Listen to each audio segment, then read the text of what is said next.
Merci d'avoir téléchargé le livre de la bibliothèque électronique gratuite royalib.com, http://royalib.com. Tous les livres de l'auteur, http://royalib.com/auteur/gavel-bavatslav.html. Le même livre dans d'autres formats, http://royalib.com/book/gavel-bavatslav/politica-by-basovest.html. Bonne lecture. Václav Havel, politique et conscience. Enfant, j'ai vécu quelque temps à la campagne et je me souviens bien d'une de mes impressions de cette époque. J'allais à l'école dans un village voisin le long d'une route de campagne serpentant à travers les champs, et en chemin j'apercevais à l'horizon une haute cheminée d'une usine construite à la hâte, produisant très probablement des produits militaires. Après tout, il y a eu une guerre. Elle crachait une épaisse fumée brune qui tachait le ciel. Chaque fois que je voyais ce spectacle, j'avais un fort sentiment de l'injustice de ce qui se passait. Les gens ne devaient pas salir le ciel. Je ne sais pas si la science écologique existait déjà à cette époque, même si elle existait, je n'en avais jamais entendu parler. Néanmoins, la vue du ciel pollué m'a offensé. Il me semblait que les gens étaient coupables de quelque chose, qu'ils détruisaient quelque chose d'important, violaient l'ordre naturel des choses à leur guise, et que cela ne resterait pas impuni. Bien sûr. Si une personne qui vivait au Moyen-GE, soudainement, disons, lors d'une chasse, voyait quelque chose de similaire à l'horizon, il considérerait cela comme l'œuvre du diable, tomberait à genoux et prierait Dieu de se sauver lui-même et son bien-aimé. Au fait, qu'y a-t-il de commun entre le monde d'un paysan médiéval et celui d'un petit garçon moderne? À mon avis, quelque chose de très important. Le garçon et le paysan médiéval sont plus profondément enracinés que la plupart des adultes modernes dans ce que les philosophes appellent le monde naturel, ou le Banswelt.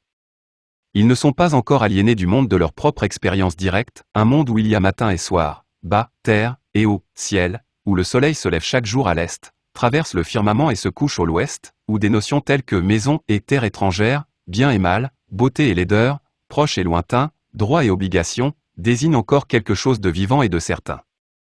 Ils sont encore ancrés dans un monde où il y a une différence entre ce qui nous est familier et devient donc notre préoccupation, et ce qui se trouve au-delà de son horizon, cet énigmatique devant lequel nous ne pouvons que nous incliner humblement. Notre moi originel sert de témoin personnel et de confirmation de ce monde, c'est le monde de notre vécu, pas encore indifférent, puisque nous y sommes personnellement attachés dans notre amour, notre haine, notre révérence, notre mépris, nos traditions, dans nos intérêts et ce sens dégagé par l'analyse dont est née notre culture. C'est le domaine de notre joie et de notre douleur inimitable, inaliénable, inexprimable, le monde dans lequel, à travers lequel et dont nous sommes en quelque sorte responsables, le monde de la responsabilité personnelle.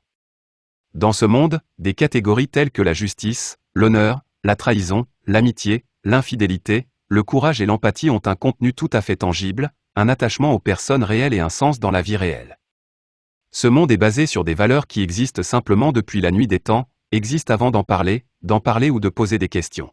Ce monde doit son intégrité interne à quelque chose comme une idée intuitive qu'il ne fonctionne et n'existe généralement que parce qu'au-delà de son horizon, au-delà et au-dessus de lui, il y a quelque chose que nous ne pouvons peut-être pas comprendre et comprendre, mais précisément parce que pour cette raison, il donne au monde une base solide, y apporte ordre et mesure, sert de source cachée à toutes les règles, coutumes, commandements, interdits et normes qui y opèrent. Le monde naturel, par son existence même, porte en lui la présomption d'un absolu qui l'enracine, le limite et le dirige, un absolu sans lequel il serait impensable, absurde et superficiel, un absolu que nous ne pouvons qu'honorer en silence. Toute tentative de le repousser, de le posséder. Pour moi, un tuyau qui tache le ciel n'est pas qu'une erreur technique malheureuse, un oubli de personnes qui ont oublié de prendre en compte le facteur environnemental dans leurs calculs, qui peut être facilement corrigé en installant le filtre approprié. Je vois quelque chose de plus là-dedans, le symbole d'une époque qui cherche à dépasser les frontières du monde naturel et de ses normes, à en faire une simple affaire personnelle, une question de préférence et de sentiments subjectifs, d'illusions, de préjugés et de caprices d'un juste personne. C'est le symbole d'une époque qui nie la signification contraignante de l'expérience personnelle, y compris l'implication dans l'énigme et l'absolu, remplaçant cet absolu personnel comme mesure des choses par un nouvel absolu créé par l'homme, dépourvu de mystère, libre de tout caprice, de la subjectivité, et donc impersonnel et inhumain. C'est l'absolu de la prétendue objectivité, l'objectif. Construisant une image universelle du monde, la science moderne brise ainsi les frontières du monde naturel, qu'elle ne peut percevoir que comme une prison de préjugés, d'où il faut jaillir à la lumière d'une vérité objectivement établie. Le monde naturel n'apparaît à cette science qu'un résidu malheureux hérité d'ancêtres arriérés, leur fantasme d'enfance immature. En même temps, bien sûr, elle annule comme une simple invention et le pilier le plus important de notre monde naturel. Elle tue Dieu et prend sa place sur le trône vide, afin de garder l'ordre des choses en elle désormais entre ses mains comme son seul gardien légitime et comme seul arbitre légitime de toute vérité. Après tout, en fin de compte, seule la science est capable de s'élever au-dessus des vérités subjectives individuelles et de les remplacer par une vérité supérieure.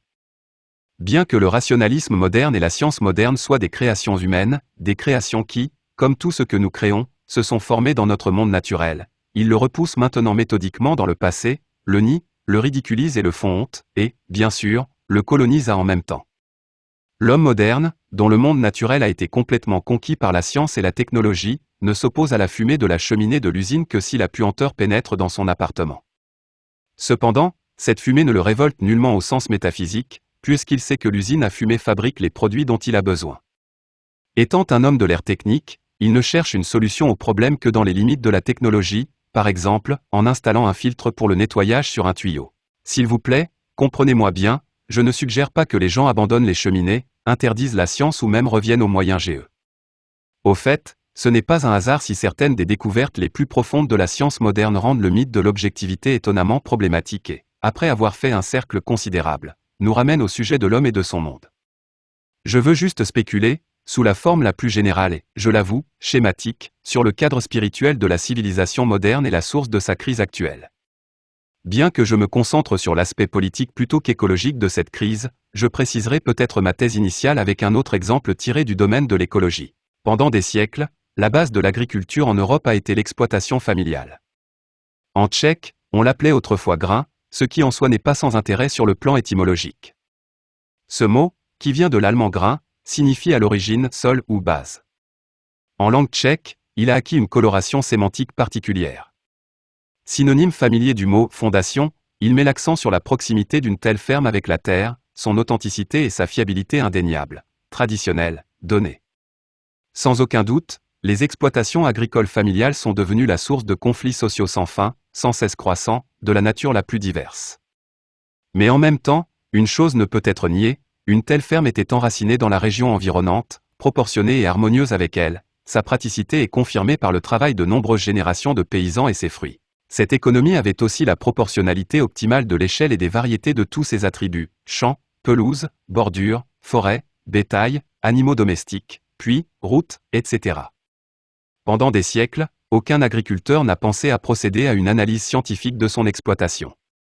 Néanmoins, il s'agissait d'un système économique et écologique généralement satisfaisant, au sein duquel tout était maintenu par mille fils de liens mutuellement significatifs qui garantissaient sa durabilité et la stabilité de sa production. Contrairement au agrocomplexe d'aujourd'hui, l'exploitation familiale traditionnelle était autonome sur le plan énergétique. Bien qu'une telle ferme ait dû faire face à diverses catastrophes, ce n'était pas leur cause, les conditions météorologiques défavorables, la perte de bétail, les guerres et autres catastrophes n'étaient pas l'œuvre de l'agriculteur. Sans doute, les sciences agraires et sociales modernes peuvent elles aussi améliorer l'agriculture de mille manières, augmenter sa productivité, réduire la part du travail manuel pénible, éliminer les pires manifestations de l'inégalité sociale dans les campagnes. Mais cela n'est possible que si la modernisation est déterminée par une certaine modestie et le respect de la structure mystérieuse de la nature, ainsi que la pertinence qui lui est associée, inséparable du monde naturel de l'expérience personnelle et de la responsabilité. La modernisation ne devrait tout simplement pas être une invasion arrogante et mégalomane d'une science impersonnellement objective représentée par un agronome fraîchement nommé ou un bureaucrate au service d'une perspective scientifique. Or, c'est précisément cela, inacceptable, qui s'est produit dans notre pays, appelé collectivisation. Comme un ouragan, il y a 30 ans, il a balayé le village tchécoslovaque, bouleversant tout. L'un des résultats de la collectivisation a été des dizaines de milliers de vies, mutilées par la prison, jetées sur l'autel d'une utopie scientifique qui promettait un avenir meilleur. En revanche, le niveau des conflits sociaux et la part du travail éreintant dans les campagnes ont effectivement diminué, tandis que la productivité agricole a augmenté en termes quantitatifs.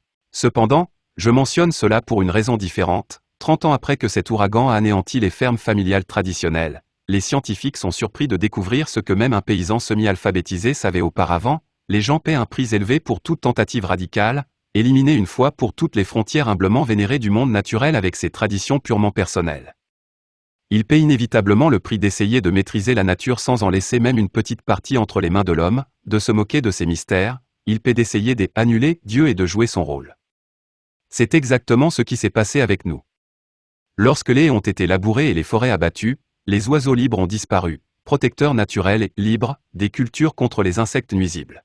L'agrandissement des champs a entraîné la perte progressive de millions de mètres cubes de la couche arable accumulée au cours des siècles. L'utilisation d'engrais chimiques et de pesticides a conduit à un empoisonnement catastrophique des légumes cultivés, du sol et de l'eau. Sans en laisser ne serait-ce qu'une infime partie entre des mains humaines, pour se moquer de ces mystères, il paie le prix d'avoir tenté d'annuler Dieu et de jouer son rôle. C'est exactement ce qui s'est passé avec nous. Lorsque les haies ont été labourées et les forêts abattues, les oiseaux libres ont disparu, protecteurs naturels et libres des cultures contre les insectes nuisibles. L'agrandissement des champs a entraîné la perte progressive de millions de mètres cubes de la couche arable accumulée au cours des siècles. L'utilisation d'engrais chimiques et de pesticides a conduit à un empoisonnement catastrophique des légumes cultivés, du sol et de l'eau. Sans en laisser ne serait-ce qu'une infime partie entre des mains humaines, pour se moquer de ces mystères, il paie le prix d'avoir tenté d'annuler Dieu et de jouer son rôle. C'est exactement ce qui s'est passé avec nous. Lorsque les haies ont été labourées et les forêts abattues, les oiseaux libres ont disparu, protecteurs naturels et libres des cultures contre les insectes nuisibles. L'agrandissement des champs a entraîné la perte progressive de millions de mètres cubes de la couche arable accumulée au cours des siècles. L'utilisation d'engrais chimiques et de pesticides a conduit à un empoisonnement catastrophique des légumes cultivés, du sol et de l'eau. L'agrandissement des champs a entraîné la perte progressive de millions de mètres cubes de la couche arable accumulée au cours des siècles. L'utilisation d'engrais chimiques et de pesticides a conduit à un empoisonnement catastrophique des légumes cultivés, du sol et de l'eau. L'agrandissement des champs a entraîné la perte progressive de millions de mètres cubes de la couche arable accumulée au cours des siècles. L'utilisation d'engrais chimiques et de pesticides a conduit à un empoisonnement catastrophique des légumes cultivés, du sol et de l'eau. Les machines agricoles lourdes compactent constamment le sol, bloquent l'accès à l'air et le privent ainsi de fertilité. Les vaches des fermes laitières géantes souffrent de névrose et cessent de produire du lait. L'agriculture absorbe de plus en plus d'efforts de l'industrie. Elle nécessite constamment des machines, des engrais artificiels, dans des conditions de spécialisation locale, augmenter les coûts de transport, etc.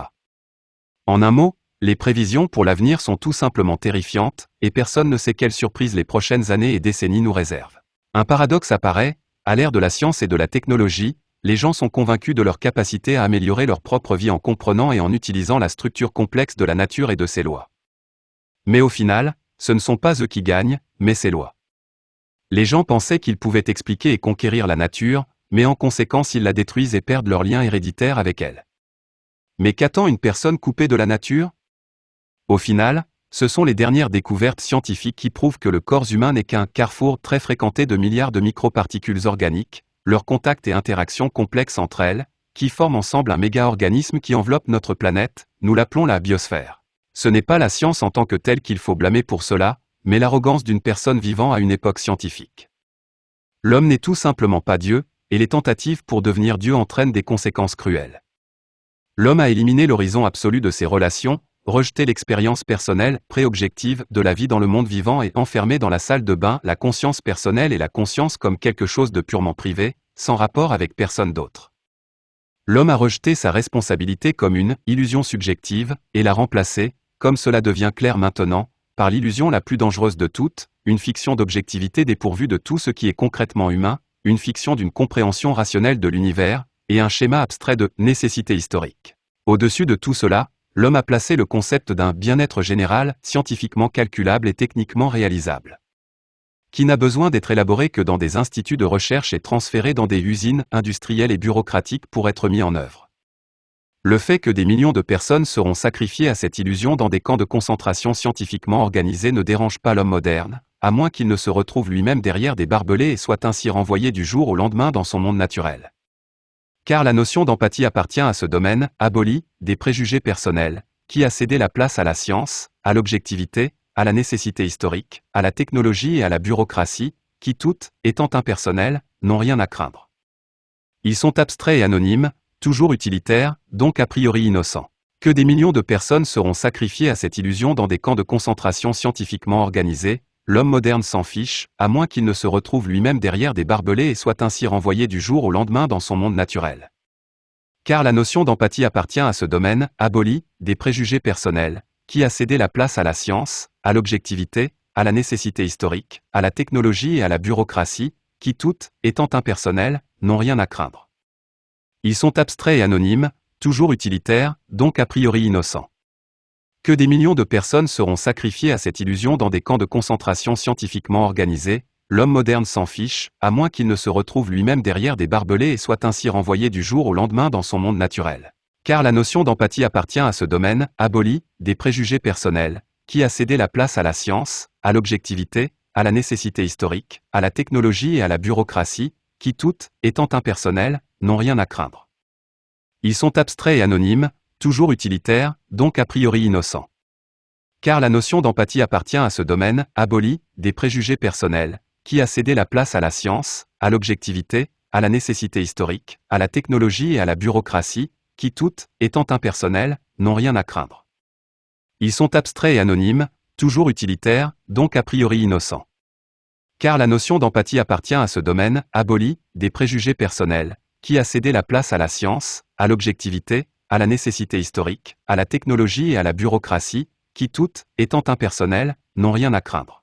Ils sont abstraits et anonymes, toujours utilitaires, donc a priori innocents. Quant à l'avenir, qui s'en souciera ou s'en souciera quand la perspective de l'éternité est devenue une de ces choses qui s'enferment dans la salle de bain, sinon complètement reléguée au royaume des contes de fées et de la fiction? Si le scientifique actuel pense à ce qui se passera dans 200 ans, ce n'est qu'à partir de la position d'un observateur indifférent qui, en fait, ne se soucie pas de ce qu'il faut étudier, le métabolisme d'une puce, les signaux radio des pulsars ou le volume des réserves mondiales de gaz naturel. Et l'homme politique moderne? Il n'a aucune raison de se soucier de l'avenir, surtout si cela pourrait interférer avec son élection, dans le cas où il vit dans un pays où des élections ont lieu, bien sûr. 2. Le philosophe tchèque Václav Belogradsky montre de manière convaincante que l'esprit rationaliste de la science moderne, basé sur la logique abstraite et la présomption d'objectivité impersonnelle, a non seulement un père scientifique naturel, Galiléo, mais aussi un père en politique, Machiavel, qui a d'abord formulé, bien qu'avec une pointe d'ironie malveillante, la théorie politique en tant que technologie rationnelle du pouvoir. On peut dire que malgré toute la complexité de leur évolution historique, l'origine de l'État moderne et du pouvoir politique moderne doit être recherchée précisément ici, c'est-à-dire, encore une fois, au moment où l'esprit humain commence à se libérer de l'humanité. De l'expérience personnelle, de la conscience personnelle et de la responsabilité personnelle, et donc de l'horizon absolu auquel, dans le cadre du monde naturel, toute responsabilité est uniquement liée. Bien sûr, ce processus de transformation du pouvoir en quelque chose d'anonyme et d'impersonnel, en une simple technique de domination et de manipulation, a mille masques, variantes et manifestations. Dans un cas, cela se passe secrètement et imperceptiblement, dans l'autre, tout à fait ouvertement, dans un cas elle nous est imposée par des méthodes subtiles et ingénieuses, dans l'autre cas elle est attaquée avec une franchise brutale. Cependant, il s'agit toujours de la même tendance générale. C'est la principale caractéristique de la civilisation moderne, découlant directement de sa structure spirituelle, la pénétrant de milliers de racines entrelacées, et même mentalement inséparables de sa nature technologique, de son caractère de masse, de son orientation vers le consommateur. Il était une fois des gouvernants et des dirigeants, qu'ils soient arrivés au pouvoir grâce à la tradition dynastique, à la volonté du peuple, à une bataille gagnée ou à des intrigues, étaient des personnalités dans toute leur originalité, avec leur visage humain, encore en partie personnellement responsables de leurs actes, comme les bons et les mauvais. Mais à l'époque moderne, ils ont été remplacés par un gestionnaire, un bureaucrate, un apparatchik, un dirigeant professionnel, un manipulateur, un maître des technologies de gestion, de la manipulation et de l'obscurcissement du sens, un rouage du mécanisme étatique avec un rôle strictement prédéterminé. Ce dirigeant professionnel est un outil innocent, de pouvoir anonyme innocent, dont la légitimité est liée à la science, à la cybernétique, à l'idéologie, au droit, à l'abstraction et à l'objectivité, c'est-à-dire à tout sauf à la responsabilité personnelle envers des personnes spécifiques, envers des voisins. L'homme politique moderne est transparent, derrière le masque de la prudence et de la diction affectée, vous ne trouverez pas la trace d'une personne enracinée dans le système du monde naturel par ses sympathies, ses passions, ses intérêts, ses opinions personnelles, sa haine, son courage ou sa cruauté. Il enferme également tout cela dans sa propre salle de bain. Si on voit quelqu'un derrière le masque, ce ne sera qu'un technologue du pouvoir plus ou moins compétent. Le système, l'idéologie et l'appareil nous ont privés, gouvernants et sujets, de notre conscience, de notre bon sens et de notre parole naturelle, et donc de l'humanité elle-même. Les États deviennent de plus en plus des machines, les gens se transforment en cœurs, statistiques d'électeurs, de producteurs, de consommateurs, de malades, de touristes ou de militaires. En politique, le bien et le mal sont des catégories du monde naturel, ce qui signifie que reliques obsolètes du passé perdent complètement leur signification absolue, le seul but de l'activité politique est le succès mesurable quantitativement. Le pouvoir est a priori innocent parce qu'il ne naît pas d'un monde où des mots comme culpabilité et innocence gardent leur sens. À ce jour, les systèmes totalitaires sont devenus l'incarnation la plus complète de ce pouvoir impersonnel. Comme le souligne Belogradsky, la dépersonnalisation du pouvoir, la conquête de la conscience humaine et de la parole humaine par lui, est liée avec succès à la tradition extra-européenne de la perception cosmologique de l'Empire, l'identification de l'Empire comme le seul véritable centre du monde avec le monde en tant que tel et l'idée d'une personne comme sa propriété exclusive. Cependant, comme le montre clairement l'émergence de systèmes totalitaires, cela ne signifie pas que le pouvoir impersonnel moderne lui-même soit un phénomène extra-européen. En réalité, tout est exactement le contraire, c'est l'Europe et l'Occident européen qui ont donné, et en quelque sorte imposé au monde, tout ce qui sous-tend aujourd'hui une telle puissance, les sciences naturelles, le rationalisme, le scientisme, la révolution industrielle, et la révolution en général comme abstraction fanatique, l'expulsion du monde naturel dans la salle de bain, le culte du consumérisme, la bombe atomique et le marxisme. Et c'est l'Europe démocratique, qui est aujourd'hui stupéfaite de voir les fruits de cette exportation douteuse. En témoigne le dilemme d'aujourd'hui, s'il faut résister à la réexportation inverse de ces marchandises autrefois exportées d'Europe occidentale, ou y céder.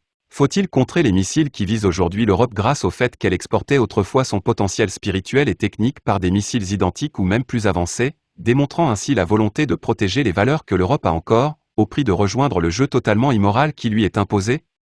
Ou l'Europe ferait mieux de se retirer dans l'espoir? Je pense qu'en ce qui concerne l'attitude de l'Europe occidentale à l'égard des systèmes totalitaires, la plus grande erreur est celle qui se manifeste le plus clairement, l'incapacité à comprendre l'essence des systèmes totalitaires en tant que miroir convexe de toute civilisation moderne et une vision aiguë, peut-être la dernier signal d'alarme appelant à une révision de l'idée que la civilisation mondiale a d'elle-même. Si nous ignorons ce fait, peu importe la forme que prennent les efforts de l'Europe. Il peut s'agir de la perception des systèmes totalitaires, dans l'esprit de la propre tradition rationaliste de l'Europe, comme une tentative particulière et localisée d'atteindre le bien commun, à laquelle seules les personnes malveillantes attribuent des tendances expansionnistes. Ou dans la lignée de la même tradition rationaliste, mais cette fois, dans l'esprit de la compréhension machiavélique de la politique comme technologie de pouvoir, on peut considérer les régimes totalitaires comme une menace purement extérieure de voisins expansionnistes, qui, sans plus réfléchir sur le sujet, peut être ramené à des limites acceptables par une démonstration de force appropriée. La première option se réfère à une personne qui est prête à supporter le fait que la cheminée de l'usine fume, même si cette fumée défigure le paysage et dégage une puanteur, parce qu'en fin de compte l'usine sert une bonne cause, la production de biens qui tout le monde a besoin. La deuxième option est un analogue de l'opinion selon laquelle la fumée de la cheminée était le résultat d'une simple erreur technique qui peut être corrigée en installant un filtre ou un neutralisant, qui, sans plus réfléchir à ce sujet, peut être ramené à un cadre acceptable par une démonstration de force appropriée. La première option se réfère à une personne qui est prête à supporter le fait que la cheminée de l'usine fume, même si cette fumée défigure le paysage et dégage une puanteur, parce qu'en fin de compte l'usine sert une bonne cause, la production de biens qui tout le monde a besoin. La deuxième option est un analogue de l'opinion selon laquelle la fumée de la cheminée était le résultat d'une simple erreur technique qui peut être corrigée en installant un filtre ou un neutralisant, qui, sans plus réfléchir à ce sujet, peut être ramené à un cadre acceptable par une démonstration de force appropriée. La première option se réfère à une personne qui est prête à supporter le fait que la cheminée de l'usine fume, même si cette fumée défigure le paysage et dégage une puanteur, parce qu'en fin de compte l'usine sert une bonne cause, la production de biens qui tout le monde a besoin. La deuxième option est un analogue de l'opinion selon laquelle la fumée de la cheminée était le résultat d'une simple erreur technique qui peut être corrigée en installant un filtre ou un neutralisant. En réalité, il me semble, tout, hélas, est bien plus grave. La cheminée qui tache le ciel n'est pas seulement le résultat d'une erreur de conception qui peut être corrigée par des moyens techniques, ou un paiement pour un avenir de consommation radieux, mais le symbole d'une civilisation qui a rejeté l'absolu, ignorant le monde naturel et négligeant ses impératifs. De même, les systèmes totalitaires sont un avertissement de quelque chose de plus grave que ce que le rationalisme occidental est prêt à admettre. Ils sont avant tout un miroir convexe des conséquences inévitables du rationalisme, une exagération grotesque de ses propres tendances profondes, une émanation extrême de son propre développement et un produit sinistre de sa propre expansion. Ils sont un reflet très instructif de la crise du rationalisme lui-même. Les régimes totalitaires ne sont pas seulement des voisins dangereux, encore moins une force d'avant-garde du progrès. Hélas, au contraire, ils sont à l'avant-garde de la crise globale de la civilisation actuelle, d'abord européenne, puis euro-américaine, et, finalement, mondiale. Ils sont l'un des modèles futurologiques possibles du monde occidental, non pas dans le sens où ils attaqueront un jour l'Occident et le conquériront, mais dans un sens beaucoup plus profond d'illustration visuelle d'un phénomène que Belogradsky appelle l'eschatologie de l'impersonnel. C'est la domination totale d'un pouvoir bureaucratique gonflé, anonyme, pas encore irresponsable, mais déjà agissant au-delà de la conscience, un pouvoir enraciné dans une fiction idéologique omniprésente capable de justifier rationnellement n'importe quoi sans jamais toucher à la vérité.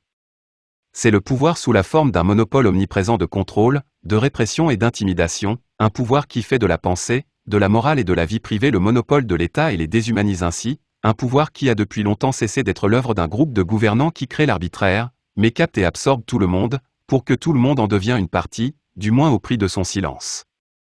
Personne en particulier n'a un tel pouvoir, puisque le pouvoir lui-même possède tout le monde, ce monstre n'est pas contrôlé par les gens, mais au contraire. Permettez-moi de répéter, le pouvoir totalitaire est le rappel le plus grave de la civilisation moderne. Peut-être y a-t-il des généraux quelque part qui pensent qu'il vaut mieux simplement effacer ces systèmes de la surface de la Terre, et alors tout ira bien. Mais ce n'est pas différent de l'histoire d'une femme laide qui essaie de se débarrasser de sa laideur en brisant un miroir qui lui fait penser à elle. Une telle solution finale est l'un des rêves typiques d'une logique impersonnelle qui est capable, comme le terme même de solution finale nous le rappelle vivement, de transformer ses rêves en réalité et de faire ainsi de la réalité un cauchemar. Une telle décision non seulement n'éliminera pas la crise du monde moderne, mais, si après son incarnation quelqu'un reste en vie, elle ne fera que l'aggraver. Après avoir alourdi le compte déjà lourd de la civilisation actuelle avec de nouveaux millions de victimes, elle n'arrêtera pas son mouvement latent vers le totalitarisme, mais l'accélérera. Ce sera une victoire à la Pyrrhu, car les vainqueurs d'un tel conflit ressembleront inévitablement aux vaincus bien plus qu'on ne veut l'admettre ou ne peut l'imaginer aujourd'hui. En voici un petit exemple, essayez d'imaginer l'immensité qu'il faudrait construire, l'archipel, du goulag en Occident au nom du patriotisme, de la démocratie ou du progrès, pour y placer tous ceux qui refusent de participer à ces efforts, qu'ils soient par naïveté, par principe, par peur ou par méchanceté. Aucun mal n'a jamais été éliminé en supprimant ses symptômes. Vous devez vous occuper de sa cause. 3.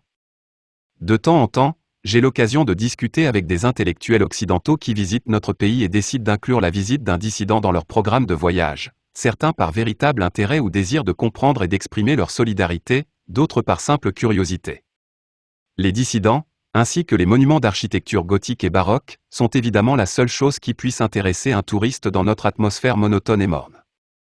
Ces conversations sont généralement instructives, j'apprends beaucoup et je commence à comprendre.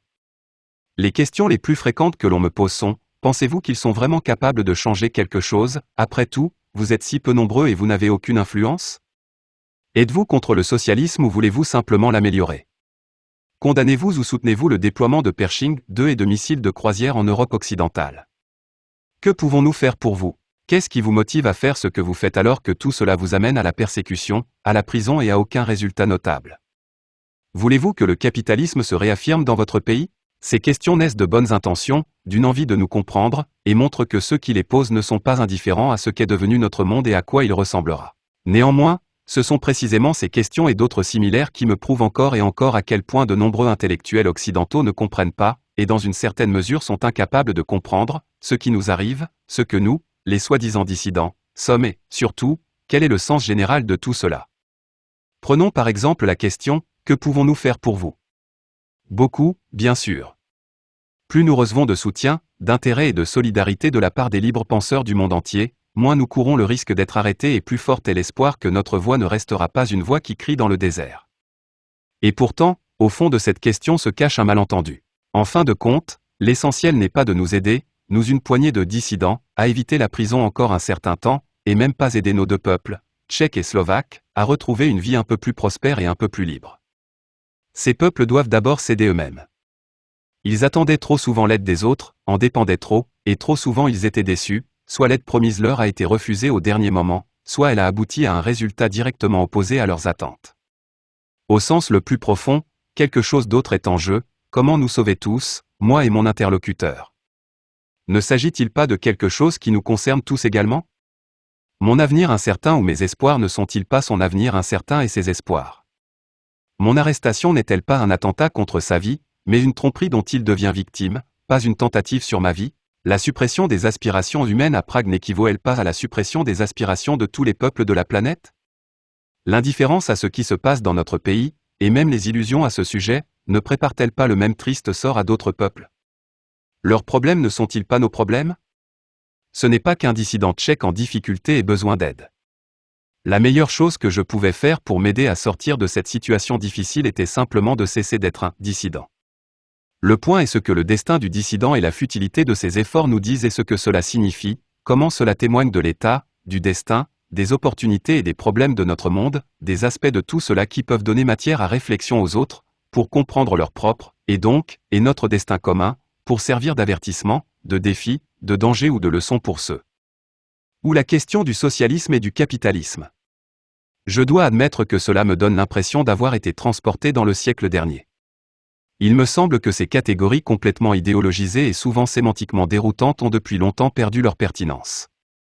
Une question différente, plus profonde, également pertinente pour nous tous, et pertinente ici, pouvons-nous en quelque sorte faire revivre le monde naturel comme une véritable arène politique, refaire de l'expérience personnelle des gens la mesure originelle des choses, placer la morale au-dessus de la politique et responsabilité au-dessus de nos désirs, donner un sens à la société humaine, rendre le contenu de la parole humaine, restaurer l'indépendance, l'organique et la dignité du « moi ».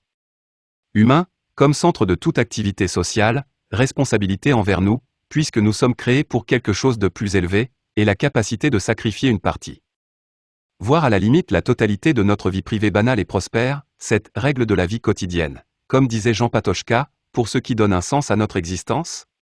En fait, peu importe à qui, par hasard ou par lieu de résidence, nous avons affaire, un manager occidental ou un fonctionnaire oriental, dans cette lutte très modeste mais de classe mondiale contre le pouvoir impersonnel.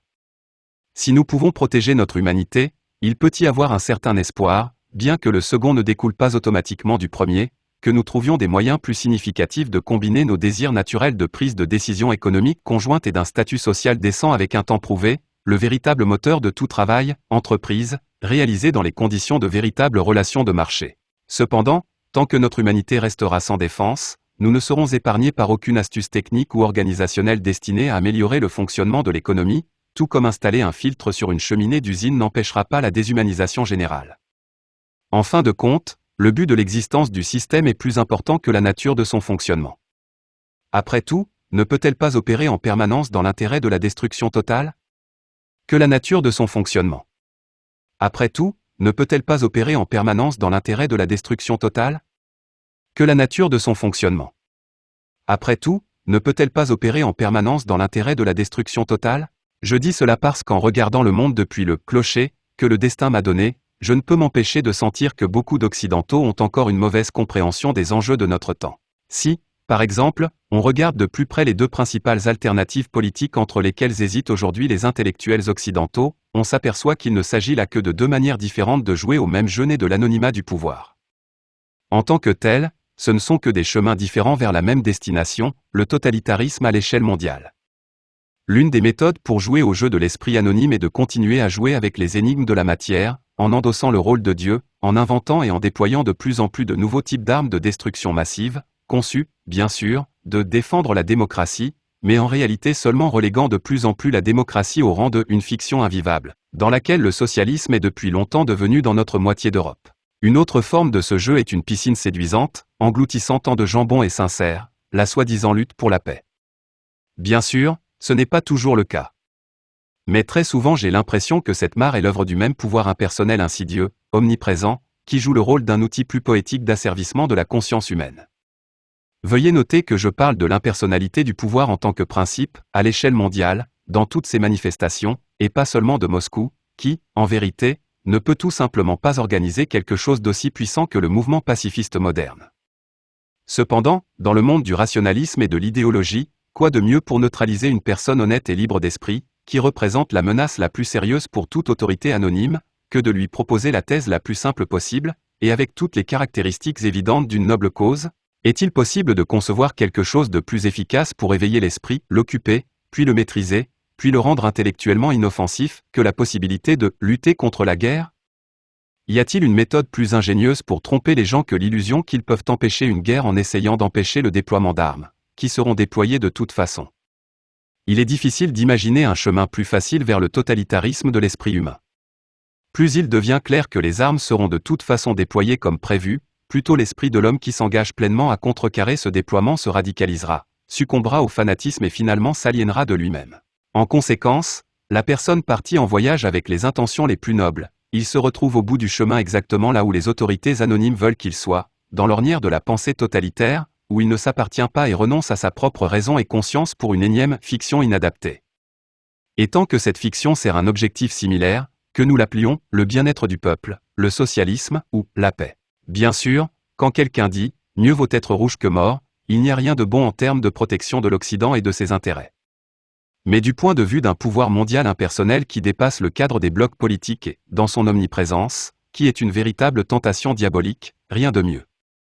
Ce slogan est un signe indubitable que celui qui le prononce renonce à son essence humaine.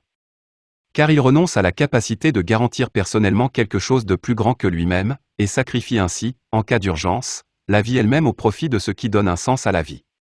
Patochka disait un jour, « Une vie qui ne veut pas se sacrifier pour ce qui fait son sens ne vaut pas la peine d'être vécue. » C'est dans le monde de telle vie et d'un tel monde, c'est-à-dire où règne la règle du quotidien, les guerres sont les plus faciles à déclencher. Dans un tel monde, les barrières morales, garanties par le courage du plus grand sacrifice de soi, ne s'y opposent pas, la porte est grande ouverte à l'irrationnel, garant de nos intérêts. L'absence de héros qui savent pourquoi ils meurent est le premier pas vers les tas de cadavres de ceux qui sont exterminés comme du bétail dans un abattoir. Le slogan « Mieux vaut être rouge que mort » ne m'irrite pas en tant que manifestation de capitulation devant l'URSS, mais me terrifie en tant que manifestation du refus des Occidentaux de toute prétention à une vie significative et de leur acceptation du pouvoir impersonnel en tant que tel.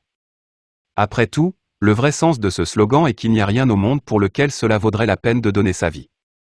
Cependant, sans l'horizon du plus grand sacrifice de soi, tout sacrifice perd son sens. Et puis rien ne vaut rien. Rien ne veut rien dire. La philosophie est le résultat dont l'essence est un simple rejet de notre nature humaine. Dans le cas du totalitarisme soviétique, une telle philosophie n'est qu'un outil de troisième ordre qui aide les autorités. Mais dans le cas du totalitarisme occidental, c'est précisément cela qui le constitue, directement et dès le début. Bref, je ne peux m'empêcher de penser que la culture occidentale est bien plus menacée par elle-même que par les missiles SS-20. Quand un étudiant français de gauche m'a dit en toute sincérité que le goulag était le prix payé pour les idéaux du socialisme et que Solzhenitsyn n'était qu'un amaigri par son propre sort, j'ai été profondément attristé. L'Europe est-elle incapable d'apprendre de sa propre histoire ? Ce cher jeune homme ne comprendra-t-il jamais que même le projet le plus prometteur du bien commun se condamne à l'inhumanité dès qu'il exige la mort involontaire de quelqu'un, une mort qui n'est pas un sacrifice conscient de soi au nom du sens de la vie ? Ne s'en rend-il vraiment compte que lorsqu'il se retrouve dans une copie du camp soviétique près de sa Toulouse natale ? Est-il possible que le novlangue de notre monde ait pénétré si profondément dans la parole humaine naturelle que 4. Je pense qu'après des critiques aussi acerbes, il convient que je dise enfin ce que je considère aujourd'hui comme une alternative significative pour les Occidentaux face au dilemme politique du monde moderne. Il me semble que mes paroles indiquent qu'avant nous tous, tant à l'Est qu'à l'Ouest, il y a une tâche fondamentale, dont tout le reste doit découler. Cette tâche consiste à résister, avec vigilance, réflexion et attention, mais en même temps avec un dévouement total, à chaque pas et partout, à l'impulsion irrationnelle du pouvoir anonyme, impersonnel et inhumain, le pouvoir des idéologies, des systèmes, des appareils, de la bureaucratie, des langages et slogans politiques. Il faut résister à sa pression englobante, absolument aliénante, qu'elle prenne la forme de la consommation, de la publicité, de la répression, de la technologie ou des clichés, toutes ces formes sont des frères de sang du sectarisme, rejetons de la pensée totalitaire. Nous devons tirer nos normes de notre monde naturel, sans se soucier du ridicule, et vérifier son authenticité. Nous devrions, avec l'humilité du sage, honorer les limites du monde naturel et le mystère qui se cache derrière elles, reconnaître qu'il y a quelque chose dans l'ordre de l'être qui transcende clairement toutes les limites de notre connaissance. Nous devons trouver une connexion avec l'horizon absolu de notre existence, que, si nous le voulons, nous redécouvrirons et expérimenterons constamment pour nous-mêmes. Nous devons faire des valeurs et des impératifs le point de départ de toutes nos actions personnellement certifiées, ouvertement analysées, libres de la censure de l'idéologie du vécu. Nous devons faire confiance à la voix de notre conscience plus qu'à tout raisonnement abstrait, et ne pas nous inventer une responsabilité autre que celle à laquelle cette voix appelle. Nous n'avons pas à rougir de notre capacité d'amour, d'amitié, de solidarité, de sympathie et de tolérance. Contre, nous devons libérer ces dimensions fondamentales de notre humanité de leur bannissement dans la vie privée et les accepter comme le seul véritable point de départ d'une communauté humaine significative. Nous devons être guidés par notre propre raison et en toutes circonstances servir la vérité comme notre principale expérience personnelle. Je comprends que tout cela semble très général, vague et irréaliste, mais je vous assure que ces mots évidemment naïfs sont nés d'une expérience purement concrète et pas toujours simple de communiquer avec le monde, donc je sais, pour ainsi dire, ce que je parle. L'avant-garde du pouvoir impersonnel, entraînant le monde sur son chemin irrationnel, bordé de forêts et de lanceurs en ruine, constitue les régimes totalitaires de notre temps. Il est impossible de les ignorer, de les justifier, de leur céder la place ou d'accepter leurs règles du jeu, devenant ainsi les mêmes qu'eux. Je suis convaincu que nous pouvons mieux résister à ces régimes en les examinant sans préjugés, en apprenant d'eux et en leur résistant en étant radicalement différents d'eux. Cette différence naît dans une lutte constante avec le mal, qu'il incarne probablement le plus clairement, mais qui existe partout, et donc même en chacun de nous. Le plus grand danger pour ce mal n'est pas les missiles visant tel ou tel État, mais sa négation fondamentale dans la structure même de l'humanisme moderne. La meilleure façon de résister au totalitarisme est simplement de l'expulser de notre âme, de nos circonstances, de notre terre, de la vie de l'humanité moderne. La meilleure aide à tous ceux qui souffrent des régimes totalitaires est de résister au mal qu'incarne le système totalitaire, dont il tire sa force, qui nourrit son avant-garde. S'il n'y a pas une telle avant-garde, s'il n'y a pas d'évasion extrémiste à partir de laquelle elle puisse se développer, le système n'aura rien sur quoi s'appuyer. La responsabilité renouvelée des personnes est la barrière la plus naturelle à toute irresponsabilité. Si, par exemple, le potentiel spirituel et technique des pays avancés était diffusé avec une véritable responsabilité, et pas seulement sous la pression d'une cupidité égoïste, nous pourrions empêcher la transformation irresponsable de ces fruits en armes de destruction massive. Indubitablement, il est plus logique de s'attaquer aux causes plutôt que de simplement réagir aux conséquences alors qu'en règle générale, la seule réponse possible est tout aussi immorale. Suivre cette voie signifie continuer à répandre le vice de l'irresponsabilité dans le monde entier et créer ainsi l'environnement très toxique où fleurit le totalitarisme. Je suis pour la politique antipolitique, c'est-à-dire la politique, comprise non comme une technologie de pouvoir et de manipulation, non comme un système cybernétique de gestion des êtres humains, et non comme l'habileté d'un pragmatique, mais comme l'un des moyens de trouver et d'atteindre une vie qui a du sens, de protéger une telle vie et serre-le. Je défends la politique comme une morale pratique, comme un service de la vérité, comme un souci essentiellement humain et mesurable pour nos semblables. Oui, cette approche dans notre monde est extrêmement peu pratique et difficile à appliquer à la vie de tous les jours. Mais je ne vois pas de meilleure alternative. Lorsque j'ai été jugé, puis lorsque j'ai purgé ma peine, j'ai vu de mes propres yeux la grande valeur et la force de la solidarité internationale. Je serai éternellement reconnaissant pour toutes ces manifestations. Je ne pense pas cependant que nous, ceux qui cherchent à dire la vérité dans nos conditions, soyons dans une position asymétrique, ou que nous seuls devrions demander de l'aide et l'attendre, que nous-mêmes ne pouvons pas aider ceux qui nous aident. Je suis convaincu que ce qu'on appelle dans les pays du bloc soviétique la dissidence est une expérience unique de notre temps, l'expérience de vivre sur le bastion même du pouvoir déshumanisé.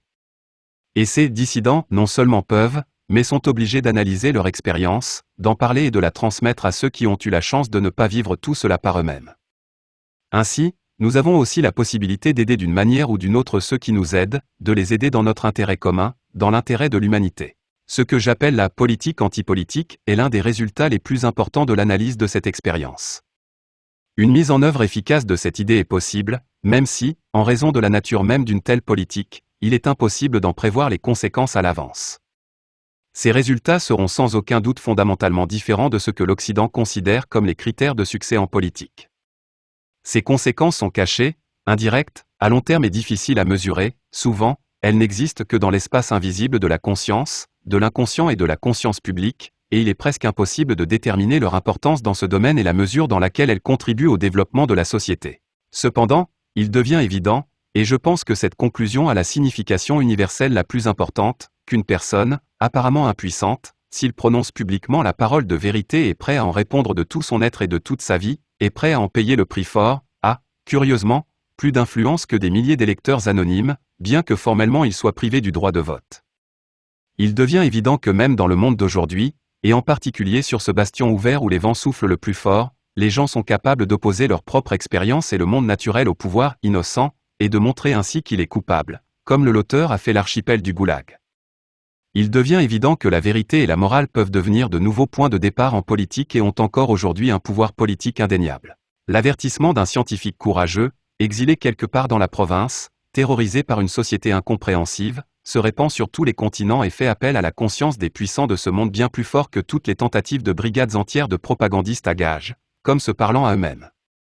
Il devient évident que des concepts purement personnels comme le bien et le mal conservent leur sens sans ambiguïté et sont capables d'ébranler le pouvoir apparemment invincible avec toutes ses armées de soldats, de policiers et de fonctionnaires. Il devient clair que la politique ne doit en aucun cas être laissée aux professionnels et qu'un seul électricien, obéissant à l'appel juste du cœur, vénérant quelque chose de plus grand que lui-même et exempt de peur, est capable d'influencer l'histoire même de son pays.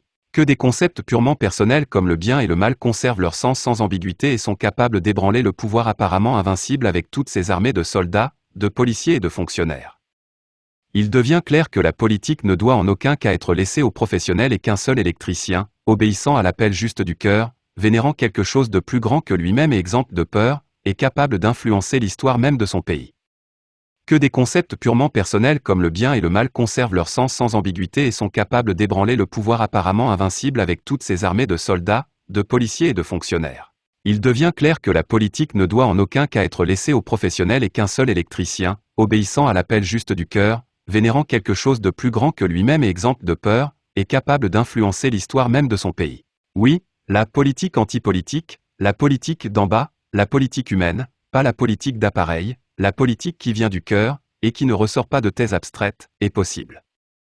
Ce n'est pas un hasard si cette expérience encourageante a été obtenue ici, sur notre sombre bastion. Vivre selon la règle de la vie quotidienne, il faut descendre au fond du puits pour voir les étoiles. Parlant de la charte 77, Jean Patochka a utilisé l'expression « solidarité des choqués ». Il a pensé à ceux qui osent résister au pouvoir impersonnel, le défi avec la seule arme dont ils disposent, leur propre humanité.